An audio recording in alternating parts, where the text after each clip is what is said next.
Baik, pemirsa, stadion kali ini akan menjadi lokasi bertanding bagi timnas berhadapan dengan Yordania adalah Stadion Abdullah bin Nasser bin Khalifa. Dan Coach Sintayong sendiri di depan media mengatakan bahwa ia begitu merasakan tuah dari stadion ini. 3 kali ia bertanding, 3 kali juga ia meraih kemenangan di stadion ini, 2 kali bersama timnas Indonesia dan 1 kali bersama timnas Korea Selatan. Akankah ia kembali merasakan tuah?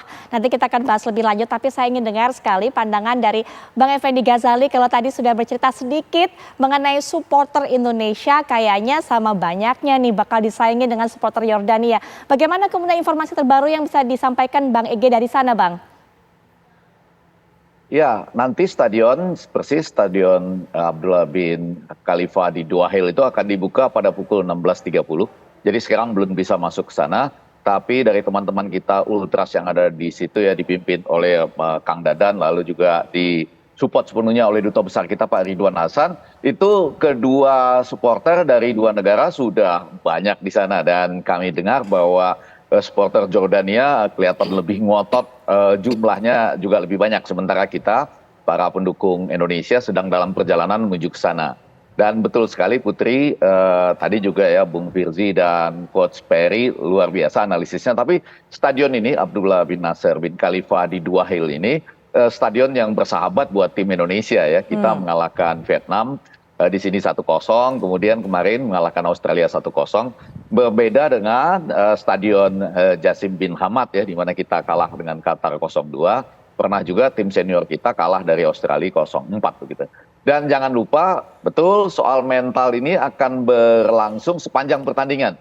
Karena Putri dan para pemirsa, pertandingannya berlangsung simultan ya pada saat yang sama. Artinya di stadion satu lagi, Jassim bin Hamad Australia akan bermain melawan Qatar. Walaupun Qatar itu menjanjikan tidak akan memberi kemudahan apapun bagi tim Australia katanya Firzi. Tapi kita sama-sama seperti sepanjang pertandingan itu akan saling mendengarkan hasil dari pertandingan sebelahnya seperti apa. Dan kalau melawan Australia kemarin boleh dinyatakan supporter Australia kan tidak terlalu banyak. Kita menguasai stadion dan stadion Abdullah bin Nasser bin Khalifa di Dua Hill ini kan sebetulnya relatif cukup kompak begitu ya, agak kecil dan kita bisa sangat dekat dengan pemain begitu, atmosfernya khusus. Saya rasa nanti malam akan terjadi 2 atmosfer, di samping Sintayong dan para pemain beradu taktik dan beradu bagaimana menjaga kepercayaan diri. Mudah-mudahan persis seperti kita bermain lawan Australia kemarin. Tapi juga akan ada yel-yel adu antar supporter nih yang belum pernah terjadi sebelumnya.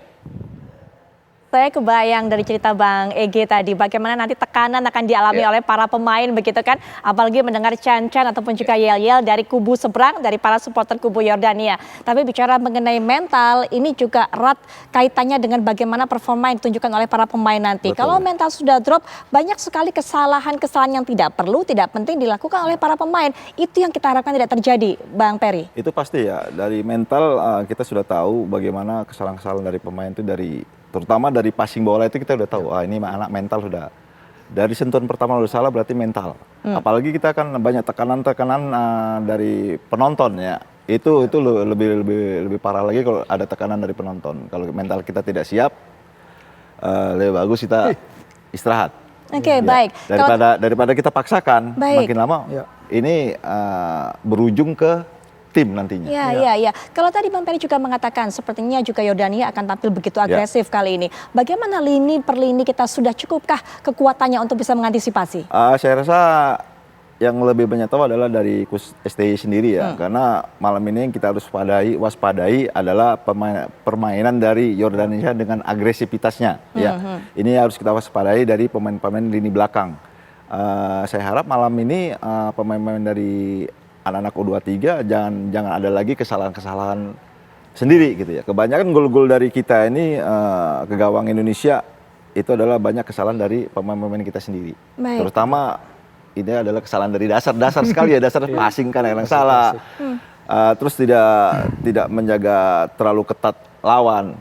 Jadi semuanya harus disiplin gitu ya. Disiplin menjaga lawan, disiplin menjaga posisi. Ini juga harus bisa disampaikan dengan Coach Sintayong sendiri. Baik, kesulitan lini belakang, ujian dari dua tim sebelumnya seperti apa Bang Firzi? Iya benar, kita itu kemarin juga bicara ya dengan Kurnia Sandi ya, mantan kiper kita. Dia mengatakan memang ada momen di laga, terutama ketika penaltinya Hernando menyelamatkan penalti, itu yang menjadi salah satu key moment bagi pertahanan kita untuk tampil lebih lugas, tampil lebih bersemangat, yang mengangkat mental. Karena kita tahu Hernando itu menahan tendangan penalti seorang pemain yang tampil di divisi kedua Liga Prancis loh. Pemain yang hebat sebenarnya si Muhammad Traore itu. Tapi dengan penyelamatan yang hebat dan bagaimana kita bertahan dalam menghadapi gempurannya Australia, kita menghadapi 21 shot, Hernando menghadapi 30 umpan silang sepanjang 120 menit pertandingan itu ya, 90 menit plus injury time di kedua babak yang sangat lama sekali. Tapi kita bertahan dengan sangat impresif, itu suatu hal yang sangat luar biasa. Sementara kalau kita lihat Yordania ini tim yang memang bertahan, seperti disebutkan tadi ya, mereka punya dua muka ya. Mereka bisa bermain 3 back juga, mereka bisa bermain 4-2-3-1 juga. Pertandingan pertama mereka main 4-2-3-1, pertandingan kedua mereka main 3-4-3. Dan di pertandingan ini kapten mereka yang skorsing lawan Qatar akan kembali, Daniel Avaneh. Itu merupakan suatu sosok leader juga di lini belakang mereka. Jadi kita harus bisa juga transisi menyerang, tadi dibilang agar tidak terlalu kehilangan bola, terutama dalam situation transisi menyerang. Ketika kita menyerang half space, ketika kita menyerang wide areas, karena kalau lihat pertahanan Yordania dalam 2 pertandingan terakhir, sisi kiri pertahanan mereka yang bisa dieksploitasi. Australia menciptakan beberapa chance dari sisi kiri pertahanan mereka. Golnya Qatar datang dari sisi kiri pertahanan mereka. Jadi nanti kalau di pertandingan nanti siapapun yang turun, apakah Coach Shin akan memainkan Fajar Faturrahman lagi, ataukah Rio Fahmi akan turun lagi di kanan, Witan, bagaimana peran dia, apakah dia akan menyerang inside, apa dia menyerang outside, itu juga harus dipertimbangkan. Karena ada suatu celah sebenarnya yang bisa dimanfaatkan di situ, Putri, yang bisa kita manfaatkan untuk mencari gol yang penting itu tadi. Karena chance creation juga penting, Bang Ferry. Sebelum siaran tadi kita juga bicara bagaimana chance creation di turnamen seperti ini penting, karena sejauh ini timnas lawan Australia itu kita mencetak gol dari satu-satunya tembakan on target kita. Jadi memang sejauh ini chance creation di level Asia ini kita lihat juga di Piala Asia Senior susah sekali untuk menciptakan situasi, karena lawan kita jago-jago emang, lawan kita Australia, lawan kita Jepang, itu adalah tim-tim yang 2-3 level masih di atas kita ya. Tapi untuk sekarang chance creation ini yang harus kita manfaatkan, dapat situation kayak apa, mau itu lemparan ke dalam arahan, mau itu situation set piece lagi kayak kemarin kita dapat gol dari corner, harus dimanfaatkan sebaik mungkin. Kehadiran Justin Hapter yang semoga lebih fit, kemudian juga Ivar Yandar yang sudah kembali dari hukuman kartu merah, apa pengaruhnya kira-kira? Oh pasti kestabilan di tengah ya, karena kita lihat di pertandingan pertama beberapa kali ada loose passes, beberapa kali koordinasi kurang bagus. Tapi ketika melawan Australia pertandingan kemarin, Coach Shin mengubah beberapa hal. Salah satunya memainkan Nathan sebagai gelandang sentral, sebagai gelandang pivot di tengah bersama Marcel. Suatu hal yang belum pernah kita lihat sebelumnya, karena kita tahu dalam 2 pertandingan lawan Vietnam, Nathan selalu bermain di sisi kiri, tapi Nathan memberikan 28 passes,